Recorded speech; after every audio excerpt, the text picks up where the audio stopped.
Bonjour tout le monde, bienvenue à ce nouveau rendez-vous de Folie douce. Ici Yvan Bugeaud. Dans quelques instants, je reçois Aurélie Brossoulou qui vient nous parler de santé mentale et milieux communautaires. On aura aussi l'occasion de recevoir Justine Israël et David Castrillon dans le début de deuxième demi qui vont, eux, nous parler du parrainage civique de l'Est de Montréal.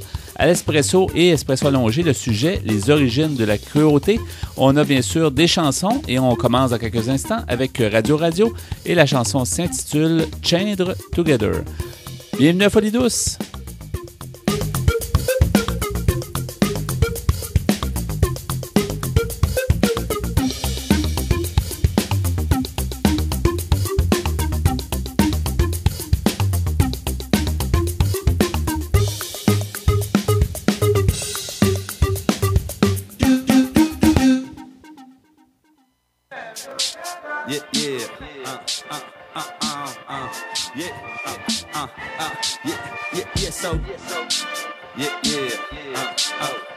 Yo, all around the world, on veut faire ça tout le monde. Chant together, chant together, ensemble. Chant together, lift them up and shake their hands. Chant together, chant together, chant together, lift them up and shake their hands. On se met ensemble, ça se ressemble. Bouge les jambes et faites un move. Bouge ensemble, et en gang, approche les proches et là se danse. Shake tes hanches pis faut ça dans la crank. Faut ça dans la crank. Wow, wow, faut ça dans la crank. Là se danse, et là se danse. Bouge tes hanches, bouge tes hanches, bouge tes hanches, bouge tes hanches. Hey, ensemble. Lève tes mains pis shake tes hanches. Hey, Lève tes mains pis shake tes hanches. Moi je smile, toi tu smiles. Tout le monde est wild and hey, hey, hey, hey. Moi je smile, toi tu smiles. Tout le monde est wild and hey, hey, hey, hey, hey. yo, side bar ou mini bar, dairy bar ou aucun bar. On veut tous se voir pour se dire des belles affaires. Side bar ou mini bar, dairy bar ou aucun bar. On veut tous se voir pour se dire des belles affaires. Yo, hey, hey, hey, hey, hey, hey, hey, hey, hey, hey, hey, yo, all around the world, on veut faire ça tout le monde. Yo, chant together, hey, chant together, ensemble, chant together, lève tes mains puis shake tes hands.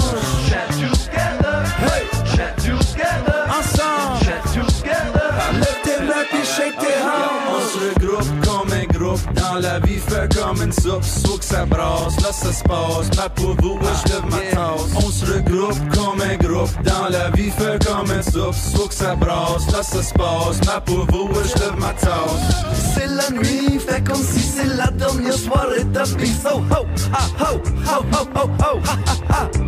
C'est la nuit, fait du bruit, comment deux fois fallait qu'on dise it. Ho, ha, ha, ho, ho, ho, ho, ho, ha, ha, ho, ho, ho, ho. Chant together, hey, chant together, ensemble, chant together, lève tes mains puis shake tes hanches. Chant together, hey, chant together, ensemble, chant together, lève tes mains puis shake tes hanches. All around the world, face à tout le monde. Around the world until the moon, come together dans la zone. All around the world, face à tout le monde. Around the world until the moon, entre dans ma comfort zone. Chant together, hey, chant together, better, chant together, lève tes mains puis shake tes hanches. Chant together, hey, chant together, better, chant together, lève tes mains puis shake tes hanches.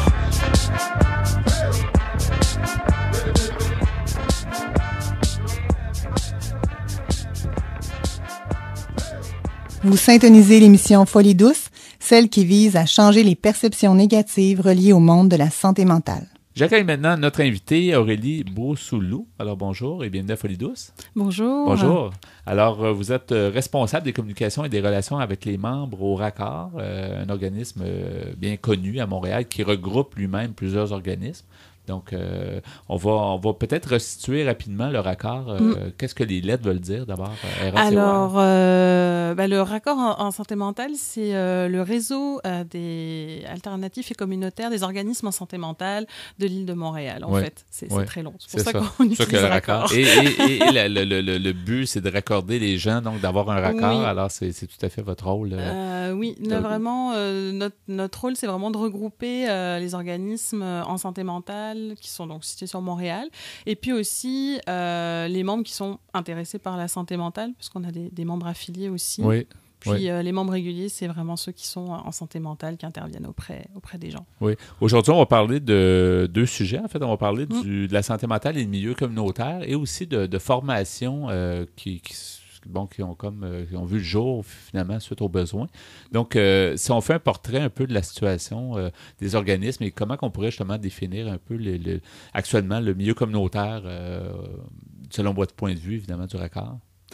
Alors, le milieu communautaire, là, je vais plus spécifiquement parler sur le milieu santé mentale. Oui, santé mentale. Parce qu'il y a beaucoup d'organismes communautaires dans plein de domaines. Oui. C'est un domaine très riche et très intéressant. Puis, en santé mentale, on est à peu près... Il y a une centaine d'organismes qui sont spécialisés et puis qui sont reconnus au PSOC, là, le programme soutien aux organismes communautaires, pour tout ce qui est santé et services sociaux. Et puis, ces organismes-là rejoignent quand même, il y avait une étude il y a quelques années, rejoignent quand même 110 000 personnes à peu près par année. En comptant avec un tout petit budget, quand même. Donc, on fait quand même de belles choses avec... Ils sont quand même situés aussi un peu partout à Montréal, que ce soit dans l'est, dans le nord de la ville, dans le sud-ouest, dans l'ouest. Oui, c'est vrai que c'est sûr qu'il y a une concentration un peu plus dans les zones centrales, mais il y a vraiment des organismes jusqu'aux pointes. D'ailleurs, le raccord, là, on a une carte interactive sur notre site Internet, en plus du répertoire des membres. Donc, vous pouvez voir d'un seul coup d'œil, il y a une carte de l'île de Montréal avec tous les membres qui sont pointés sur l'île. Fait que ça donne vraiment une idée à quel point c'est vraiment éparpillé. Et pour trouver les services proches de chez soi, c'est pratique aussi en sachant notre secteur. Oui, ça c'est vrai que c'est quelque chose qu'on a développé dans les derniers mois, puis qu'on veut développer, parce que pour l'instant c'est une carte avec un PDF interactif, mais on va essayer d'améliorer pour que les gens, c'est ça, plus facilement, parce que bon, quand on a la liste avec les noms, c'est sûr que moi souvent j'ai des gens qui m'appelaient puis qui me disaient mais c'est quoi qu'il y a dans mon quartier? Je vois la liste avec les noms, mais c'est difficile. Donc du coup je me suis dit on va faire un outil géographique. Puis je pense que ça peut vraiment aider même les professionnels du réseau de la santé qui des fois cherchent pour référer une personne qui suive. Oui, exactement. Je pense que c'est un outil à développer. Et vous parliez tantôt, donc Aurélie, de l'espèce d'étude qui a eu lieu justement pour mieux connaître, avoir un portrait du milieu, en fait, communautaire, qui n'était pas si clair que ça, le portrait, là, ou en tout cas, il n'y en avait peut-être même pas officiellement de portrait pour connaître le milieu. Donc, ça a donné quand même des résultats. Oui, alors, il y a eu le portrait plus récent était sur tous les organismes communautaires. Lui, il a été fait en 2013. C'était vraiment... le raccord avait été mandaté par l'Agence de la santé pour voir un peu les besoins de la population et les besoins du milieu communautaire montréalais au sens large. Fait que là, on a vu surtout ce que ça a démontré, c'est que les demandes s'accroissaient énormément depuis les dernières années et que les budgets ne suivaient pas, fait que la pression était assez importante sur les organismes parce que la philosophie quand même du communautaire, c'est l'accueil inconditionnel, fait que les demandes arrivent et puis on se sent un peu submergé et puis ce qui ressortait de l'étude, c'était que les situations devenaient de plus en plus complexes. Fait que je pense que Montréal a beaucoup de problématiques imbriquées parce que c'est quand même une très grosse ville, le multiculturel, le vieillissement de la population aussi. Donc c'est beaucoup de facteurs. Donc on a encore du travail devant nous. Et il n'y avait pas, je crois, de mémoire à une étude de cette ampleur-là, en tout cas d'avoir un portrait assez juste et de vraiment faire un portrait dans le temps, de dire aujourd'hui, on entend souvent des oui-dire, et il y a toutes sortes de choses qui se disent, mais il n'y a pas comme un portrait, une espèce d'étude justement qui donne une image en fait du moment. Là. Oui, je pense que c'est le bienfait de l'étude, c'est vraiment de mettre des chiffres parce que souvent il y a des choses qu'on ressent en tant qu'organisme dans ce qu'on vit dans le quotidien. Puis je pense que le but de l'étude, c'est sûr que ça apporte peut-être pas de solutions concrètes, mais c'est vraiment d'arriver, quand on parle à des politiques ou quand on parle à des bailleurs de fonds, concrètement, voilà les besoins qui ont été mesurés en pourcentage. Par exemple, en santé mentale, on s'est rendu compte que, en fait, les personnes qui avaient une problématique de santé mentale, ils allaient beaucoup dans des organismes qui n'étaient pas forcément spécialisés en santé mentale. Fait que du coup, ça fait que c'est comme si un peu on travaillait en silo. Les organismes qui ne sont pas spécialisés, ils se retrouvent avec des personnes, puis des fois, ils ne savent pas forcément comment intervenir comme il faut. Ouais. Fait que du coup, ça reproduit de la stigmatisation envers les personnes parce qu'ils ne sont pas préparés finalement. Oui. Et il y a eu des demandes, en fait, il y a eu des besoins, entre autres de formation, je pense, au niveau du milieu. Alors, quels sont-ils, ces besoins, puis comment vous avez pu réagir à ces demandes-là? Alors du coup, ce qu'on a essayé de faire, donc c'est sûr que à la mesure de nos petits moyens au raccord, on est 2 personnes, mais on s'est dit qu'il fallait vraiment développer de la formation vers ces organismes-là. Donc on développe depuis 2014. Là, finalement on a commencé à travailler avec une formatrice qui s'appelle Karen Etherington, quelqu'un qui a quand même beaucoup d'expérience, qui est professeur à McGill en service social, mais c'est quelqu'un qui a travaillé dans le communautaire, qui a parti des organismes en santé mentale dans l'ouest de l'île, il y a 20 ans, qui a travaillé, c'est ça, communautaire, qui a travaillé dans l'universitaire, qui a travaillé dans le réseau de la santé. Donc, elle connaît vraiment le communautaire et l'alternative sur le bout des doigts. Elle a tous les points de vue un peu, c'est ça? Elle était dans toutes les chaises. C'est ça. Là. Donc, elle est capable d'avoir du recul un peu sur les bons et les mauvais côtés de tout le monde, ce que je trouve intéressant. Au moins, ça apporte un portrait global. Mais c'est vrai qu'elle est quand même beaucoup plus en faveur. Elle aime beaucoup la pratique communautaire parce que ça place l'humain au centre, et elle veut vraiment que ça se perde pas. Moi, c'est ça que je trouve intéressant, c'est que moi je fais les formations avec elle et j'apprends au travers d'elle. Fait que je pense que c'est important aussi que nous les jeunes, qu'on rentre dans le communautaire là, qu'on comprenne c'est quoi la philosophie qui a créé tout ça, qu'est-ce qu'on attend de nous, parce que au fur et à mesure dans le communautaire, on finit par avoir des diplômes, l'intervenant, il faut qu'il ait un diplôme d'intervention, mais à l'université, il va voir ça d'une façon très réseau de la santé. Il ne va pas forcément... Il y a effectivement une richesse, comme vous dites, sur les années. Il y a des gens qui ont bâti ce réseau-là à coup d'efforts et d'efforts, et ça, c'était pas facile, c'était loin d'être facile, et c'est encore pas facile. Donc, quelle sorte de formation, justement, vous avez mis sur pied, je pense, une formation assez pratique, mais qui dure comme une journée, mais comment on pourrait la présenter? Alors, on a une formation qui est un peu comme apprendre la santé mentale 101. Pour l'instant, là, on l'a appelée santé mentale et milieu communautaire au pluriel. Oui. C'est vraiment une formation. En une journée, on essaye de briser un peu les mythes et les préjugés qu'on peut avoir facilement sur la santé mentale. Expliquer quand même un petit peu... qu'est-ce que c'est, parce que les gens, c'est ça, ont une idée des fois un peu vague de qu'est-ce que c'est, ils mélangent avec la déficience intellectuelle, par exemple. Oui. Et puis, dans une deuxième phase de la journée, on leur apprend vraiment comment intervenir avec certains types de personnalités. Parce que, voilà, là, nous, ce qu'on essaye de mettre en avant, c'est qu'on a tous des traits de personnalité. Mais... comment dire, on apporte beaucoup moins d'importance au diagnostic. Oui, l'étiquette, la fameuse étiquette. Voilà. Donc, comme dit la formatrice, là, il faut arrêter de voir des maladies partout puis coller des étiquettes de DSM à tout le monde. Après, comme elle dit, on a plus ou moins des traits de personnalité, puis il faut apprendre à les gérer. Donc, du coup, on essaie d'expliquer aux gens qu'est-ce qu'on peut faire, qu'est-ce qu'on peut éviter pour mieux intégrer la personne au quotidien dans l'organisme. Puis, on leur apprend quand même aussi par rapport à tout ce qui est un peu démystifier la schizophrénie, la psychose. Et puis, on essaie de leur donner une boîte à outils aussi. Oui. Parce que souvent, s'il y a quelqu'un qui va vraiment pas bien, souvent, ce qu'on a entendu des groupes, c'est qui sont pas spécialisés, c'est qu'ils vont appeler comme la police ou l'ambulance, alors qu'il y a les centres de crise en amont. Donc, ça peut être beaucoup plus intéressant. Et il y a peut-être des interventions simples et humaines qui vont tout de suite désamorcer. C'est Oui, aussi.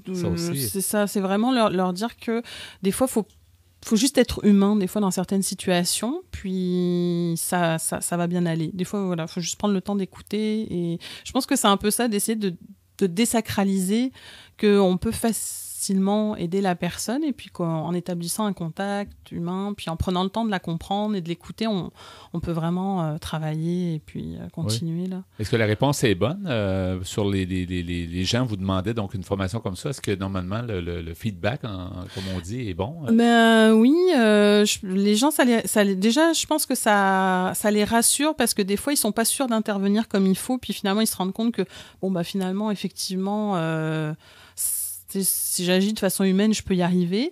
Ça leur permet aussi, ils sont contents parce qu'ils apprennent des choses finalement, et puis ils se rendent compte qu'ils avaient des préjugés, fait que c'est bien. On avance petit bout par petit bout.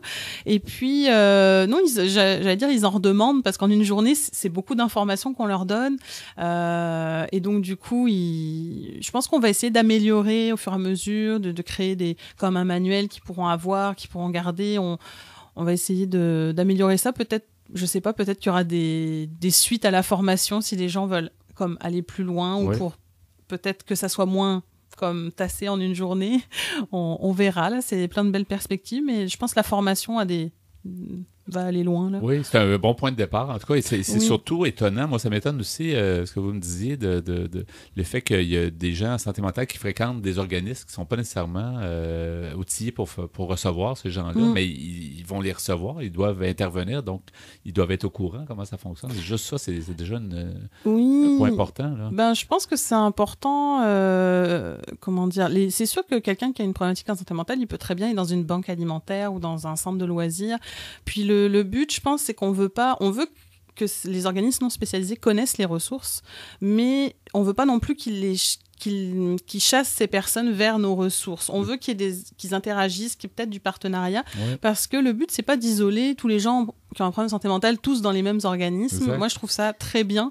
Donc, je pense que c'est bien que des organismes non spécialisés soient capables d'avoir un minimum de connaissances pour que ça se passe bien. Et de mieux travailler ensemble avec que tout le monde ne soit pas en silo, comme on disait tout à l'heure. Voilà, et que la personne puisse s'intégrer encore plus, finalement, replacer la personne au cœur des priorités. Là. Très intéressant, c'est rafraîchissant, c'est positif ce qu'on entend comme message, c'est vraiment bien. J'aimerais ça qu'avant qu'on se quitte, ça va tellement vite, les coordonnées pour en savoir plus sur ces formations-là, sur leur accord, on parlait tout à l'heure de la carte aussi des différents organismes où ils sont situés à Montréal, donc tout ça peut être disponible par le site web, oui, alors vous pouvez aller sur ces raccords, RACOR, sm.org.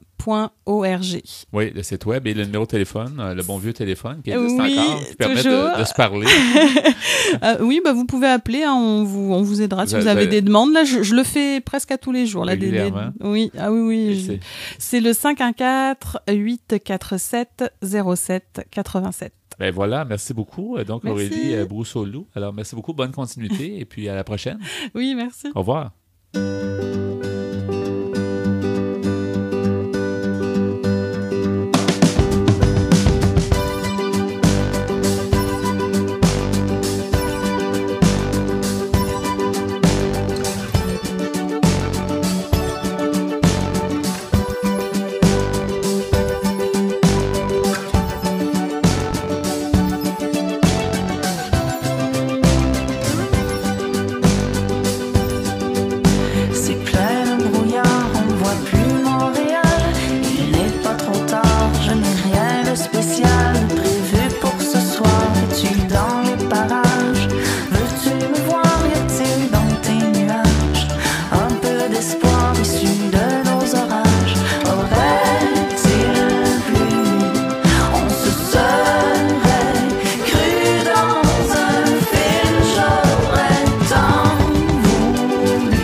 Vous êtes branchés sur Folie douce.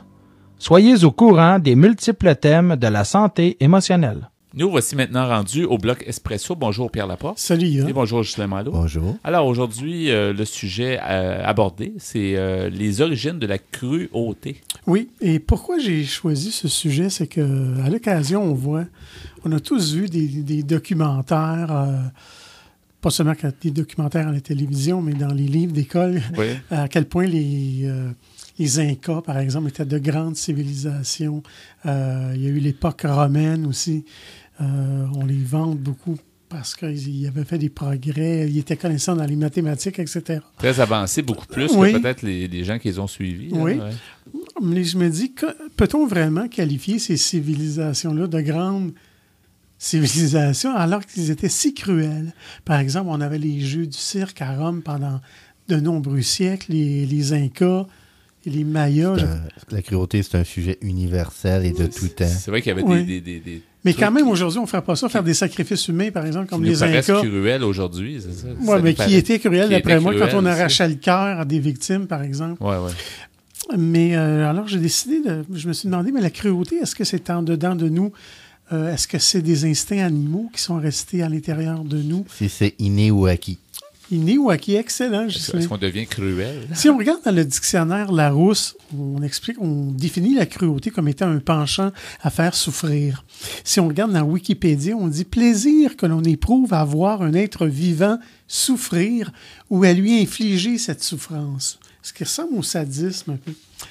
Alors, oui, on aurait pu rentrer les fameux nazis aussi. Ça, c'est beaucoup plus contemporain, qui ont exterminé tant de gens. Et un groupe terroriste qui Ça œuvre aussi. à notre époque. Oui, de notre Oui. époque. qui semble très C'est cruel. encore qu'on appelait contemporain. l'État islamique, Oui. malheureusement. Alors, je vais vous lire quelques passages d'un article que j'ai vu sur Internet, écrit par M. Jean-Marc Tonizzo, qui est auteur.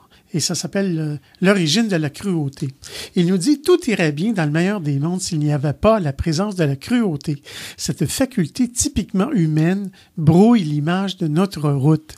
Elle enrichit la dimension du nihilisme et de l'absurde. » Remarquez que cet article est assez philosophique.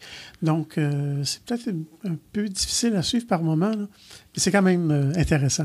Il nous dit « Cette fatalité négative assombrit l'évolution positive de notre espèce. Les ferments de la cruauté humaine, c'est-à-dire l'origine, se situent vraisemblablement dans la nature. Elle découle sans doute de certains comportements animaux prédateurs. Dans les deux cas, l'organisation psychique semble la même. Un instinct agressif doublé d'une absence d'empathie.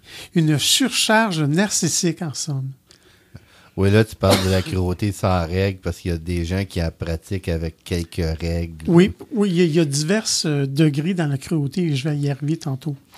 Il nous dit on en retrouve des éléments de la cruauté dans le jeu morbide, c'est-à-dire dans la nature chez les animaux, avec le jeu de l'orque, cette petite baleine, avec l'otarie, par exemple.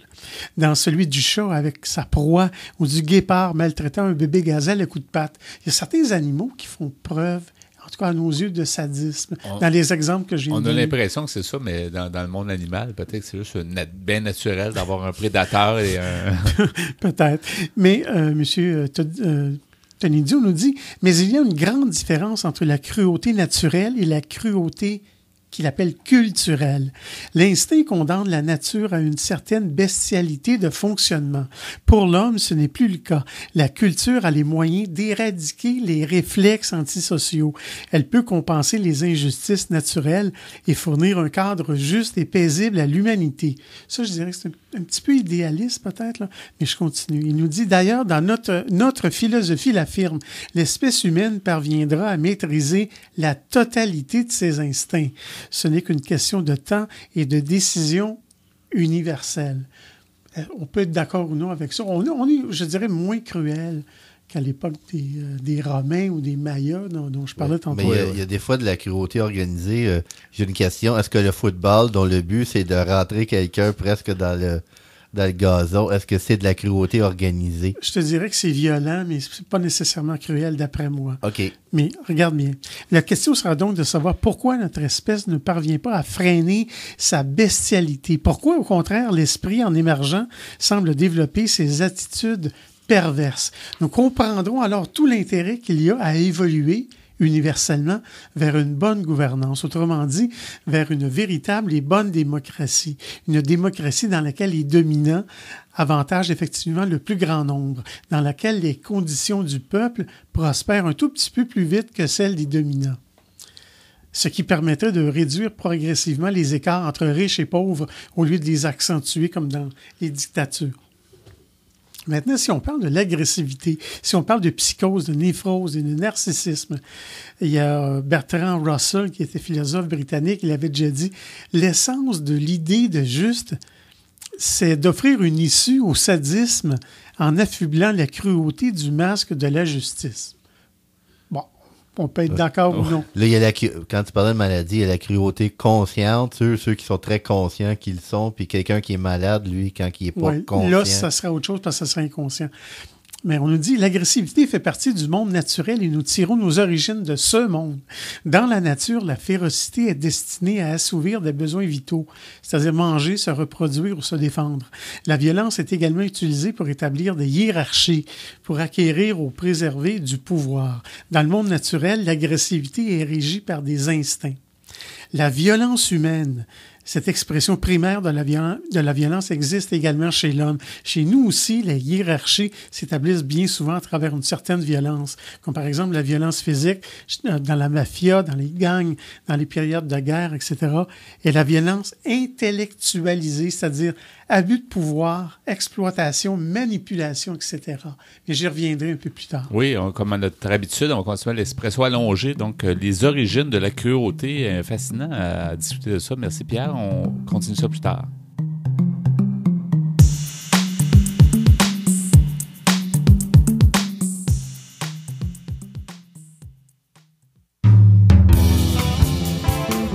À venir dans l'émission Folie douce, nous accueillons Justine Israël et David Castrillon du parrainage civique de l'Est de Montréal. À l'Espresso allongé, nous poursuivons sur les origines de la cruauté. Vous entendrez aussi en chanson Laisse-moi lousse de Hugo Lapointe et Métropolis de Monogrenade. Vous souhaitez réagir au propos de l'émission, vous désirez participer à Folie douce, vous avez des suggestions, écrivez-nous par courriel à l'adresse foliedouce@antenne.qc.ca ou téléphonez-nous au 514-990-9604. Vous écoutez Folie douce, l'émission hebdomadaire qui démystifie les problématiques de santé mentale depuis près de 25 ans. De retour au micro dans quelques instants.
Si vous voulez participer à Folie douce, si vous avez des suggestions, vous pouvez nous téléphoner à notre boîte vocale au 514-990-9604, le 514-990-9604. J'ai le plaisir d'accueillir mes invités, Justine Israël. Bonjour, Mme Israël. Bonjour. Et aussi David Castrillon. Alors, bonjour. Bonjour. Bienvenue à l'émission Folie douce. Vous êtes de parrainage civique de l'Est de Montréal. On va apprendre à mieux connaître l'organisme et parler un petit peu plus en détail de ce que vous faites. Donc, si on veut situer l'organisme parrainage civique de l'Est de Montréal, comment on peut le décrire? Il y a peut-être... Parrainage civique, ça va être 40 ans qu'existe le parrainage civique de l'Est de l'île Montréal, exactement. Déjà? Ah oui. Ça fait partie d'un mouvement plus large qui est parrainage civique. Mais précisément, le parrainage de l'Est, ça commence son histoire dans l'hôpital Hippolyte Lafontaine. OK. Donc là, il y a comme des nouvelles approches qui commencent à surgir et des médecins qui s'inquiètent, des psychiatres qui s'inquiètent de comment faire que les gens qui ont des problématiques de santé mentale puissent s'intégrer à la communauté. Donc, dans cette époque-là, ils commencent à voir qu'il y a des mouvements alternatifs qui sont plus ancrés dans la communauté et dans le partage avec les gens comme une façon de disons, faire que les gens participent plus activement à sa réalité et ils sont vus qu'effectivement, ça avait un effet très positif pour les personnes. Donc, il y avait plus de conscience de son rôle dans la vie, plus d'autonomie de ces personnes-là, parce qu'ils trouvaient des gens qui encourageaient leur autonomie, qui croyaient aussi à la possibilité, par l'interaction avec une autre personne, avec un bénévole dans ces cas, comme je dis, de vivre plus adapté à sa réalité. Oui, donc, c'était dans ces contextes qui est surgi dans le mouvement, comme je dis, qui a été mis en question aussi la psychiatrie traditionnelle et médicale, juste, et on a pris une approche plus sociale. Donc, ça a évolué. Et pendant le temps, jusqu'à aujourd'hui, qu'on parle pas juste de parrainage, même le concept de parrainage, ça a été mis en question un plus. Oui. Dire, plus que parrainage, on fait des jumelages. On ne veut pas juste dire qu'il y a un parrain, c'est-à-dire qu'il y a un filleul, plus une relation égalitaire. Ce qu'on dit maintenant dans notre organisme, surtout, on met des personnes qui, en pied d'égalité, vont partager des expériences. Donc, il y a des besoins aussi des personnes qui sont bénévoles. Il y a des besoins des personnes qui ont des problématiques de santé mentale. Mais c'est-à-dire, surtout avec les bénévoles, c'est une personne qui est devant vous. C'est pas un cas. C'est une personne, donc, c'est partagé dans son relation égalitaire. C'est ça maintenant. Et vous avez pignon sur rue, les gens, les services que vous offrez, est-ce qu'ils se font à un local, à un endroit, ou si c'est plutôt les bénévoles qui se déplacent chez les gens qui ont des problèmes de santé mentale? Il y a plusieurs activités qui se passent dans nos locaux. On a des cafés-rencontres, sinon on a aussi des cuisines collectives qui se passent à l'extérieur, mais où on amène des groupes. Mais les jumelages en soi, on fait la rencontre initiale avec donc, les bénévoles et les personnes jumelées qui viennent apprendre ce que fait l'organisme, savoir un peu ce qu'ils recherchent dans un jumelage aussi, parce que c'est pas une fin en soi de dire « je veux être jumelé, donc je vais être jumelé ». Il faut voir c'est quoi les attentes du bar d'un bénévole et d'un membre. On fait la rencontre initiale avec eux pour un peu les mettre plus à l'aise aussi, parce que c'est peut-être pas évident de rencontrer quelqu'un que tu connais pas et dire voilà. Mais ensuite, c'est eux qui prennent leur propre rendez-vous, qui se voient à l'extérieur, qui décident du type de sortie ou de jumelage qu'ils veulent. Est-ce que c'est un jumelage pour apprendre à se servir des transports en commun ou peu importe quelque chose de plus pratique, ou est-ce que c'est plus ludique, sortir, boire un café, discuter un peu, des choses comme ça. Donc, au-delà des quelques rencontres initiales, nous, on n'est plus vraiment dans le jumelage. On est là en soutien, si jamais il y a besoin, mais c'est aux deux personnes jumelées de voir ce qu'ils font de leur bar. C'est assez... ça prend autant de bénévoles que de membres. En fait, ça prend des gens qui veulent s'impliquer. Donc, ces gens-là ont quelle qualité ou qu'est-ce que vous recherchez comme parrain, en fait, ou comme personne jumelée, en fait? On peut mieux appeler ça comme ça maintenant. Mais disons que c'est des gens intéressés à ces données, des bénévoles qui, effectivement, mais on explique s'il y a une problématique de santé mentale. C'est des personnes qui vivent cette situation, une situation particulière. On ne classe pas exactement c'est quoi. On n'est pas dans les cliniques. Donc, c'est plus... tu veux partager des temps, avec une personne qui a voulu partager son temps avec une autre. Parce qu'il y a une chose qui se passe, c'est l'isolement qui vive la personne. Donc, on travaille beaucoup... Pas juste santé mentale, c'est des personnes qui sont isolées. Il y a une problématique de solitude. Donc, les personnes disent, je veux te jumeler avec quelqu'un pour partager, comme dit Justine. Mais pour nous, c'est un premier pas, parce qu'il y a un processus au parrainage civique. On on commence avec, jumelage. Et les jumelages, ça passe aussi, les premières rencontres, ça peut passer dans une activité, disons, sociale ou communautaire. Donc, disons, on a fait un barbecue porteur. Donc, on a invité le quartier Rosemont, en général, des gens qui étaient sur place. Donc, on met en contact des gens qui sont du quartier parce que dans notre mission, c'est la mixité citoyenne aussi qu'on veut mettre en place. Donc, on met les gens ensemble et on crée des activités pour que les gens se rencontrent, de petits jeux pour se présenter, et des choses. Et comme ça peut venir comme, OK, je commençais à parler à quelqu'un, donc on peut être peut-être jumelé. Donc, on fait une rencontre après et voir comment, effectivement, on peut développer ces jumelages. Mais après, ce qu'on veut, c'est que les gens participent pas juste dans un jumelage individuel, mais dans des activités collectives. Mm-hmm. Donc, disons, il y a un membre qui, commence à être jumelé, mais avec les bénévoles, il dit, OK, on peut aller dans une cuisine collective à partager avec d'autres membres, à faire des activités précises. Donc, et dans les activités, c'est aussi qui se passe, disons, les partages. Mm-hmm. Pas juste parler de ma problématique, de ma relation, sinon on fait des choses ensemble. Et c'est une façon aussi de intégrer qu'on met de l'avant. Vous voulez mettre de l'avant et casser un peu le ghetto, en fait. De pas que ça devienne un ghetto, c'est un peu ça que je comprends, là, de s'ouvrir sur la société, puis que la société s'ouvre sur les gens qui ont des problèmes de santé mentale. C'est ça la barrière qu'on rencontre en société, hein? C'est des tabous, c'est ça qui... Oui, c'est exactement. C'est qu'un bénévole dit, mais regarde, ces gens qui partagent, et si tu les dis, hey, tu es capable de faire des choses comme tout le monde, on est capable, on partage des activités et on travaille en équipe, donc ça encourage les membres, les personnes qui veulent dire, oui, effectivement, oui, je peux, et il y a une espèce de confiance en soi, et en plus, il y a une vision partagée de la problématique des santé mentale. Oui. C'est pas juste un problème isolé qui tu vis toute seule.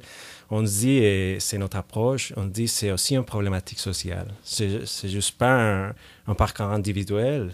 Tu as vécu dans une société aussi. Donc, c'est bien que tu comprends et tu partages avec des autres. Et comment faire pour nous s'en sortir. Oui. Et qu'est-ce que les membres vous dites? C'est un peu ça, dans le fond, l'approche, c'est une approche citoyenne, dans le sens pour que qu'ils deviennent des citoyens à part entière, les gens qui ont des problèmes de santé mentale soient des citoyens malgré leurs difficultés, malgré leurs problématiques. Donc, ça a évolué, comme on parlait tantôt, le parrainage, 40 ans passés, c'était une chose. Aujourd'hui, on doit s'adapter, on doit franchir les barrières. Qu'est-ce que vous pouvez ajouter au niveau peut-être le feedback? Est-ce qu'il y a un bon retour est-ce que les membres aiment ça, de cette approche-là, de pouvoir s'ouvrir un peu sur le monde, là? Est-ce que... oui, c'est sûr que c'est plus difficile à vendre qu'un barbecue qui est un peu plus ludique, et de dire, OK, on essaie de s'engager un peu plus dans la communauté, d'avoir une participation citoyenne beaucoup plus active. Mais les résultats à ce niveau-là et les échanges sont beaucoup plus riches aussi. Donc, on a été dans des débats. Mm-hmm. On essaie de les amener un peu dans des lieux de manifestation, des marches, un peu des lieux comme ça, où c'est plus engagé, c'est peut-être moins le fun, on peut dire. Mais beaucoup plus riche pour eux et pour nous. On les développe à plusieurs niveaux, en fait. Mais oui, on voit, mais il y a un comité des membres, par exemple. Oui. Donc, même au sein de l'organisme, on dit, il y a une participation qui est plus passive au début, mais dans le parcours de l'écheminement qu'ils ont fait, ils commencent à avoir une participation plus active, même dans le comité de membres qui disent, OK, c'est pas juste que je sois informé sur les activités, ce que je veux donner mon opinion sur les activités en plus. Est-ce que je peux décider? Oui, c'est ta place pour décider, pour prendre des décisions. Même dans notre CA, on commence à ouvrir, mais il y a la place pour maintenant, il y a un membre qui participe et qui donne son opinion, qui participe comme les autres conseillers dans le conseil d'administration. Donc, on trouve qu'il y a une réponse très positive des gens qui ont dit, OK, oui, on a une place significative, pas juste passive, dans la société. On peut se donner et seulement pas à recevoir. On peut se donner en plus. Oui. Donc, c'est ce qu'on voit. Bien sûr que c'est pas tout le monde, mais on voit des progressions tranquilles parce qu'on croit que c'est un processus d'apprentissage collectif. Mm-hmm. C'est ça ce qui est... C'est ça ce qui se passe. Et ça prend du temps. C'est ce que je me demandais, comment vous pouviez trouver les bonnes activités, mais d'avoir justement des gens qui proposent des choses, ben, c'est sûr que les activités vont ressembler aux besoins des membres. Là. C'est ça, c'est d'aller à la source, d'aller voir les membres et dire, qu'est-ce qui vous intéresse, qu'est-ce que vous voulez monter comme activité, et pas de dire, on a pensé que telle activité pouvait être intéressante, donc voilà. Ouais. Puis vraiment, essayer d'aller chercher les gens vraiment qui s'impliquent dans la réflexion sur les activités qu'on monte, mais aussi après sur la logistique, puis vraiment être impliqué dans toutes les sphères relatives à ça. Oui, en plus un apprentissage, pas juste dans la logistique, mais on veut, mais ce qu'on fait, c'est un apprentissage sur ton rôle social. C'est quoi ta place dans la société? C'est quoi notre place dans la société? Et comment notre société a une influence sur mon état individuel. Donc, c'est comme on a le retour entre mon contexte, dont je comprends où est-ce que je suis placé, où est-ce que je vis, et comment je peux apporter, et aussi comment la société me voit. Donc, il y a comme une réflexion aussi plus large, pas juste individuelle. Si on regarde, la plupart des organismes et des missions sont rares quand même, les missions qui ressemblent à celle-là. On sent qu'il y a une évolution qui s'est faite chez vous, mais on ne retrouve pas ça à beaucoup d'organismes, cette espèce de mission-là qui fait qu'on veut développer la personne sous tous ses aspects, puis qu'elle devienne vraiment cultivée au sens large, puis avoir des intérêts. C'est pas fréquent, alors vous êtes quand même assez unique dans votre approche, je pense. Donc, disons que il y a partout, il y a des mouvements dans le monde qui étaient avant là-dedans. Disons qu'on suit aussi une trajectoire avec des autres organismes. Même on a des partenariats maintenant avec des autres organismes à Montréal. C'est une autre façon de, on n'est pas isolé non plus comme organisme. Il faut travailler en réseau. Donc, on a commencé à partager avec d'autres organismes, à faire des alliances pour effectivement développer plus largement cette approche. Donc, d'aller plus loin que seulement le centre, une ressource où les gens y vont. Donc, de pousser plus loin, de se donner un peu un défi. C'est intéressant. J'aimerais ça qu'on puisse mentionner les coordonnées, les gens qui veulent en savoir plus. Est-ce que vous vous adressez à tout le monde, peu importe la région, ou si vous êtes plus les gens qui veulent... donc, partout à Montréal, les gens qui voudraient avoir accès à vos services, est-ce qu'ils peuvent vous appeler puis voir les possibilités? Oui, c'est l'ensemble du territoire montréalais et même les gens qui restent en dehors de Montréal, s'ils sont prêts à se déplacer. Et vous êtes situé où? Vous parlez de Rosemont? Oui, on est dans Rosemont, dans l'est de Rosemont. Dans l'est de Rosemont. Alors, pour vous joindre, ça serait quoi le meilleur moyen? Il y a le téléphone, je pense?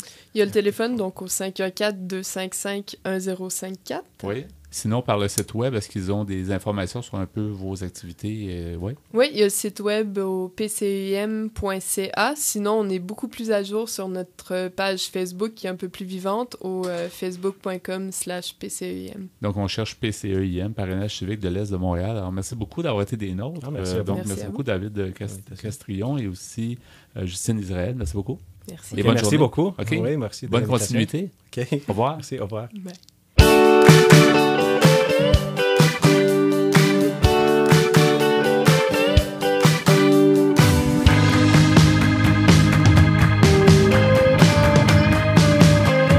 Laisse-moi lousse.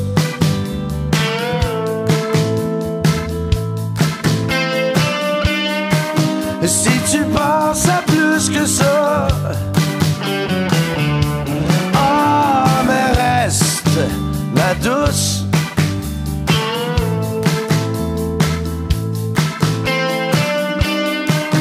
Et puis lance ta jupe à poids.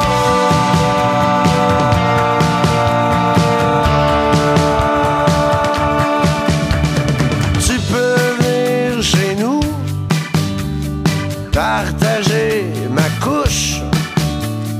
Tu peux filer doux, tu peux filer louche. Si tu prends ma brosse à dents, si tu commences à bouger le divan,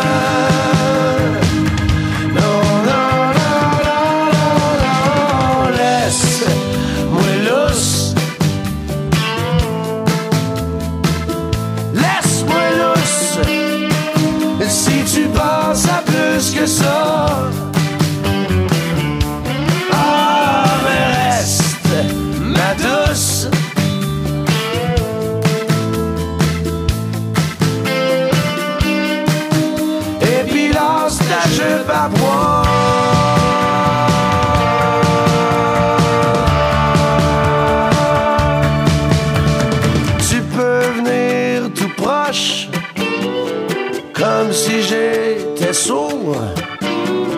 Tu peux venir tout croche, tu peux venir tout court. Si tu me dis qu'on se comprend, si le temps des fêtes chez tes parents. Non, non, non, non, non, non, laisse-moi lousse.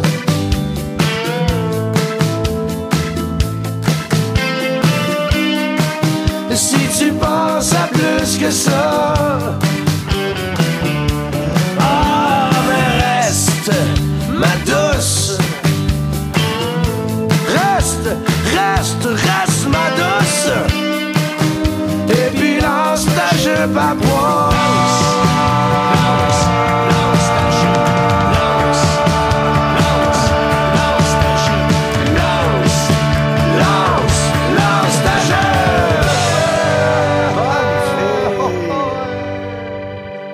Vous voulez mieux nous connaître et communiquer avec nous? Visitez notre site internet au www.antenne.qc.ca. Antenne.qc.ca. Nous poursuivons avec le sujet amorcé un peu plus tôt, les origines de la cruauté, Pierre. Oui, selon un article que j'ai vu sur Internet par M. Jean-Marc Tonizzo, qui est auteur. Oui, c'est la cruauté importante ou c'est la cruauté quotidienne ou c'est toute la cruauté? On nous parle un peu ici de toute la cruauté. C'est sûr que peut-être si tu fais allusion à la cruauté domestique en rapport avec la violence conjugale. Mais les origines, dans le fond, de comprendre. La manipulation, ça peut être la violence ou de la manipulation. Tu vas voir, il nous en parle ici. Il nous dit, progressivement, la société humaine réprime la brutalité physique avec le temps. En agissant ainsi, elle oblige l'homme à apprendre à maîtriser son agressivité. Seulement, cette répression de l'agressivité est une chose difficile à supporter par l'individu. Il lui faut trouver un moyen de l'exprimer, de la transcender ou de la travestir, c'est-à-dire de la transformer. Finalement, on n'y échappe pas. On dirait qu'on a tout ça en dedans de nous, mais ce qu'il nous dit en bon québécois, c'est qu'il faut que ça sorte d'une façon ou d'une autre. Tous les êtres humains ont de la lumière puis la noirceur. Peut-être. Et lui, il nous trouve 3 cas de figure qui se présentent habituellement. Le premier cas, c'est le passage à l'acte. La pulsion est trop forte, est plus forte que la menace de la loi. C'est ce qu'on appelle la délinquance. Et la plupart du temps, cela conduit à une sanction de la part de la société humaine. C'est-à-dire qu'on se retrouve à la cour. Le deuxième cas, c'est la frustration. La conscience morale ou la peur du gendarme sont plus fortes que la pulsion. L'homme parvient alors à maîtriser sa violence. Il transforme son agressivité en action constructrice, si l'on peut dire d'une certaine façon, ou encore il peut la retourner contre lui-même. C'est le principe de la névrose. La majorité humaine est dans ce cas. Il s'agit de la norme même. C'est vrai, on est toujours obligé, finalement, de la garder par en dedans. Donc, pour la majorité, en tout cas. Oui, de mettre un frein dessus. Oui. Et le troisième cas, c'est ce qu'on appelle la perversion. C'est-à-dire que l'agressivité ou la violence, le désir de domination sont puissants, mais la crainte du gendarme est plus forte dans ce cas. Dans ce cas aussi, l'individu va alors chercher à exprimer ses tendances tout en restant dans les limites de la loi. Il cherchera à contourner les interdits ou à trouver des moyens légaux de s'exprimer. Il se hissera dans les rouages du pouvoir. Il utilisera la manipulation, la perversité, la cruauté mentale et l'abus de pouvoir. Frustration et perversion sont parfaitement bien représentés dans un film que tu connais peut-être, Ghislain, parce que tu es meilleur que moi dans ce domaine-là. C'est un film qui s'appelle Mon oncle d'Amérique, d'Alain Resnais. Je ne l'ai pas vu. Mais Shakespeare, c'est beaucoup, ses pièces, c'est des personnages je dirais de pouvoir qui usent du sang et de la manipulation énormément. Il y a un politicien français qui s'appelait M. Colombe. Il a dit « Je pratique l'autodérision. La dérision n'a d'intérêt que si on se l'applique à soi-même. Sinon, c'est de la cruauté. » Encore là, on peut être d'accord ou pas. Il reste aussi le nihilisme. Maintenant, c'est un acte cruel, mais tu sais que tu ne gagneras pas, mais tu vas le faire pareil. c'est pas la même chose que la perversion. Là, C'est autre chose? Oui. Alors, M. Tonizzo poursuit en disant « Comme la cruauté physique, la cruauté mentale peut anéantir autrui. La perversion, les tortures psychologiques remplacent peu à peu les tortures traditionnelles. Les grandes puissances actuelles montrent ce type d'évolution. » Entre guillemets, si on veut. Il n'y a bien sûr pas de quoi être fier d'être devenu l'espèce la plus perverse du monde vivant. En comparant la violence à l'époque des Grecs avec la violence du monde actuel, on en comprend l'adoucissement. En comparant la cruauté des sociétés médiévales et la cruauté des démocraties contemporaines, on en perçoit également la diminution. Mais la perversité et la manipulation sont les filles naturelles de la bestialité antique. C'est un passage obligé dans la dissolution progressive de la violence au sein de notre espèce. C'est le dernier territoire où peuvent s'épanouir nos instincts négatifs avant leur extinction définitive. En tout cas, on l'espère. On verra bien si la cruauté va être vraiment anéantie un jour. Mais est-ce qu'il faut que ça soit anéanti? Je pense que c'est une question. Ben moi, je te dirais oui, mais je te dirais que on garde toujours de l'agressivité en dedans de nous, mais je pense que c'est normal d'avoir ça. Peut-être simplement pour se défendre. Un petit fond de cruauté, des fois, ça peut nous aider à survivre, des fois. Moi, je te dirais non. Je te dirais que ça prend un degré d'énergie pour être capable de se défendre. La cruauté, c'est autre chose. C'est vraiment le plaisir de faire souffrir. Et moi, personnellement, je trouve ça complètement inutile, au fond. OK. En conclusion, il nous dit, aujourd'hui, la torture mentale est moins sévèrement punie que la torture physique. Mais pour nos descendants à venir, ce type de cruauté sera aussi difficile à supporter que la torture physique l'est pour nous. Progressivement, l'humanité réduit l'ampleur de la violence physique au profit de la violence dite socialisée. Ouais. Par ce long travail de compression, l'humanité est parvenue à transformer un primate naturel en homme civilisé. Il suffit alors de se projeter dans le futur pour visualiser une conclusion évidente, c'est-à-dire un jour les humains accomplis vivront dans une humanité libérée de toute perversion et de toute violence. On verra bien. Espérons-le. On verra ou on le verra pas, mais espérons-le. Ouais. Merci beaucoup, Justin. Merci. Merci, Pierre. Et on continue en chanson à Folie douce.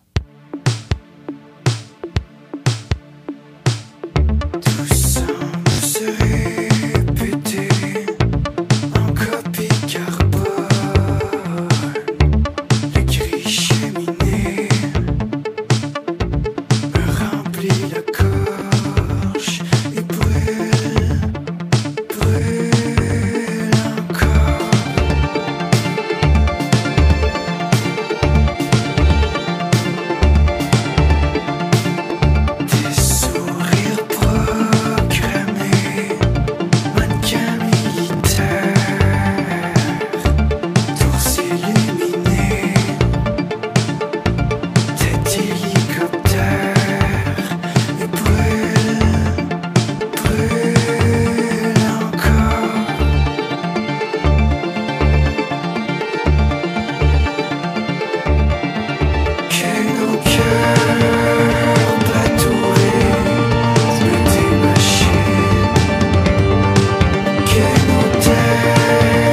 Folie douce est disponible pour écoute sur YouTube. Cliquez le lien sur notre site web antenne.qc.ca. Pour conclure ce rendez-vous de Folie douce avec Ghislain Malo ici et Pierre Laporte pas très loin. Oui. Alors Ghislain, on va y aller avec la nomenclature des chansons, les 4 chansons qu'on vous fait entendre semaine après semaine. Régulièrement. Qui viennent agrémenter le contenu de notre émission qui, rappelons-le, démystifie des problématiques de santé mentale. Oui. Mais une chanson entre les deux, ça rend de bonne humeur. Absolument. Et où ça fait vivre des émotions. Là, c'est ce qu'on essaie de faire avec l'émission. On a écouté en début d'émission Chained Together. Tu l'as bien dit, c'est du groupe Radio. C'est du, comment t'appelles ça? Du chiac. Du chiac, c'est ça, de langue particulière, qu'on les aime bien, finalement, Mais Radio. c'est un dérivé de français parlé par les gens des Maritimes. Mais c'est vraiment intéressant ce qu'ils Très font. bon. Oui, puis ça cadre bien avec notre émission, je trouve. On a écouté Aurait-il plu? De Mara Tremblay. Oui, dans la deuxième demi de l'émission, on a pu entendre Laisse-moi lousse. De Hugo Lapointe. Et à l'instant, Métropolis. De Mono Grenade. Et merci beaucoup pour votre show musical. Merci. À toi et à Pierre. Merci Pierre à la mise en onde. Bienvenue. Merci également pour tes blocs Espresso et Espresso allongé où on a parlé des origines de la cruauté. Un peu, c'est bien qu'on s'y arrête, dans le fond, parce qu'effectivement, ça fait partie pas mal des sociétés et de la nôtre. C'est pas demain la veille qu'on va s'en débarrasser. Non, que ce soit physique ou mental, je crois que la cruauté est bien présente. Alors, on remercie notre invité en début d'émission, Aurélie Brossoulou, qui nous a parlé de la santé mentale et milieu communautaire. On a eu aussi nos invités, Justine Israël et David Castrillon du parrainage civique de l'Est de Montréal. Alors, tout ça dans le menu de Folie douce. C'est Yvan Bugeaud à l'animation. Bonne semaine à tous et à la prochaine Folie douce. Au revoir.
Bop